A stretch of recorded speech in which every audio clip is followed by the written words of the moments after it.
Kagulat World, may mga atleta na nagiging sikat sa kanilang bansa.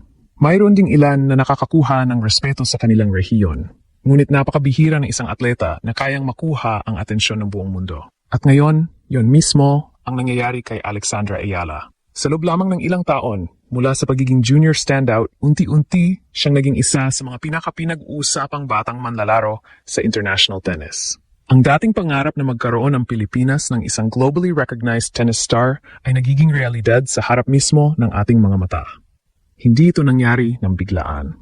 Dumaan si Alex sa mahabang proseso ng paghubog ng kanyang laro, pakikipagsabayan sa pinakamahuhusay na kabataang manlalaro sa mundo at pagharap sa matinding pressure ng professional circuit.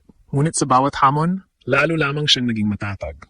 At ngayon, mas marami ng eksperto at tennis fans ang nagtatanong ng isang nakakagulat na posibilidad. Maari bang si Alex ang maging kauna-unahang Pilipinong manalo ng Grand Slam singles title balang araw? Masyado pa bang maaga para sabihin iyon? Marahil.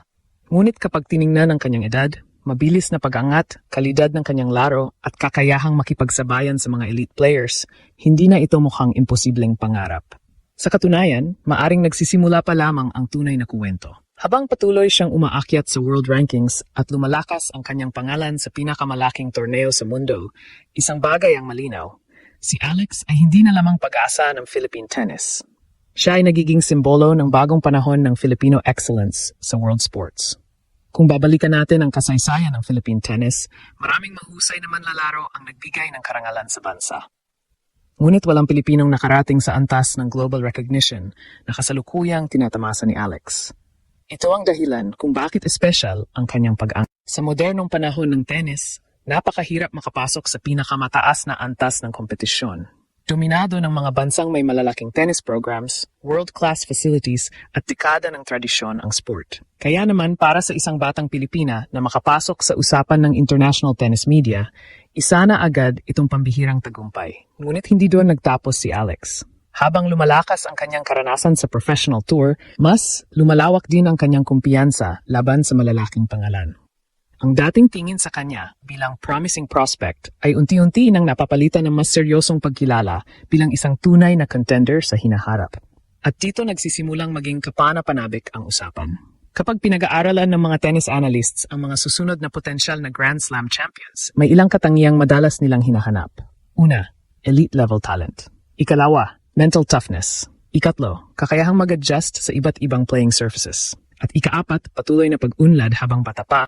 Kapag tiningnan natin si Alex, makikita natin ang marami sa mga elementong ito. May agresibong laro siya mula sa baseline. Marunong siyang magdikta ng rally. May mahusay siyang court awareness at marunong magbasa ng galaw ng kalaban. Higit sa lahat, hindi siya madaling matinag kahit nasa ilalim ng pressure. Ito ang klase ng mga katangiang makikita sa maraming Grand Slam champions bago sila tuluyang sumabog sa world stage.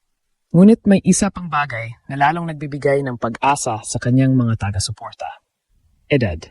Habang marami sa mga kasalukuyang top players ay nasa kanilang prime years, si Alex ay nasa yugto pa lamang ng paghubog ng kanyang buong potensyal. Ibig sabihin, may panahon pa siyang palakasin ang kanyang serve, dagdagan ang kanyang physical strength, at pahusayin pa ang iba't ibang bahagi ng kanyang laro.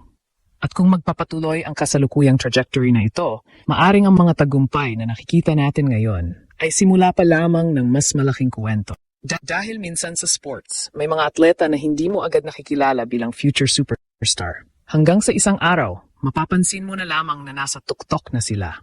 At para sa maraming Pilipino, iyon ang pag-asang dala ngayon ni Alex. Hindi lamang bilang isang mahusay na manlalaro, kundi bilang isang atleta na maaaring magbukas ng pinto para sa susunod na henerasyon ng mga Pilipino nangangarap sa world stage. Ngunit kung may isang dahilan kung bakit lalong nagugulat ang tennis world kay Alex, ito'y dahil hindi lamang siya nananalo, patuloy siyang bumubuti sa bawat malaking hamon na kanyang hinaharap. Sa professional tennis, maraming batang manlalaro ang mabilis sumikat, ngunit nahihirapang panatilihin ang kanilang momentum kapag nagsimula ng makaharap ang mga elite athletes ng sport. Ang pressure, expectations, at matinding kompetisyon kadalasang nagiging hadlang sa kanilang pag-unlad. Ngunit sa kaso ni Alex, kabaliktaran ang nangyayari. Habang lumalaki ang mga torneo, mas lumalaki rin ang kanyang kumpiyansa. Habang tumitindi ang pressure, mas lumalabas ang kanyang fighting spirit. At habang mas nakikilala siya ng buong mundo, lalo naman siyang nagiging komportable sa pinakamalalaking entablado ng tennis. Ito ang isa sa pinakamahalagang senyales ng isang potensyal na future champion. Kapag tiningnan natin ang mga naging kuwento ni na Serena Williams, Iga Swiatek at Aryna Sabalenka, mapapansin natin na bago nila naabot ang pinakamataas na antas ng sport, dumaan muna sila sa yugto kung saan nagsimula silang maniwala na kaya nilang talunin ang kahit sino. Yan ang yugto na papalapit ng mariting ni Alex. Hindi pa siya Grand Slam champion.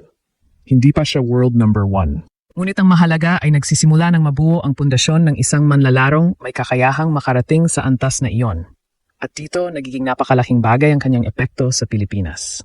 Sa loob ng maraming dekada, ang mga batang Pilipino ay lumaking nakatingin sa basketball bilang pangunahing daan patungo sa international sports success. Ngunit ngayon, may isang Pilipina na nagpapatunay na may lugar din ang bansa sa isa sa pinakamahirap at pinaka-competitive na individual sports sa buong mundo. Bawat panalo ni Alex ay hindi lamang personal na tagumpay. Isa itong mensahe. Isang paalala na ang talento ng Pilipino ay kayang makipagsabayan kahit sa mga bansang may mas malalaking tennis systems, mas maraming resources, at mas matagal na tradisyon sa sport. At habang patuloy siyang umaakyat sa world rankings, mas lumalawak din ang kanyang impluensya. Mas maraming batang atleta ang na-inspire. Mas maraming Pilipino ang sumusubaybay sa tennis.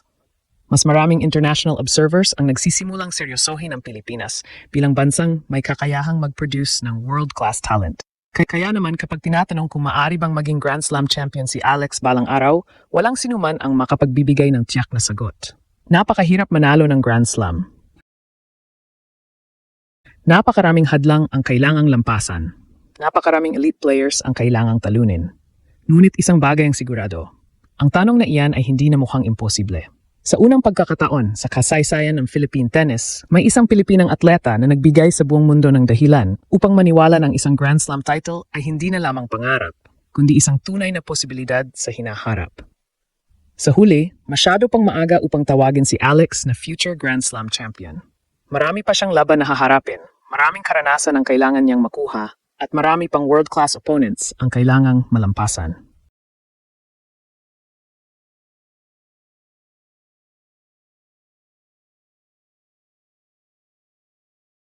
Ngunit ang mahalaga ay nasa tamang direksyon ang kanyang paglalakbay. Sa edad na karamihan ay nagsisimula pa lamang mangarap, si Alex ay nakakuha ng respeto mula sa tennis world at patuloy na inilalagay ang Pilipinas sa pandaigdigang mapa ng tennis. Kung magpapatuloy ang kanyang pag-unlad, disiplina at determinasyon, masaksihan natin ang isang bagay na hindi pa kailanman nangyari sa kasaysayan ng bansa.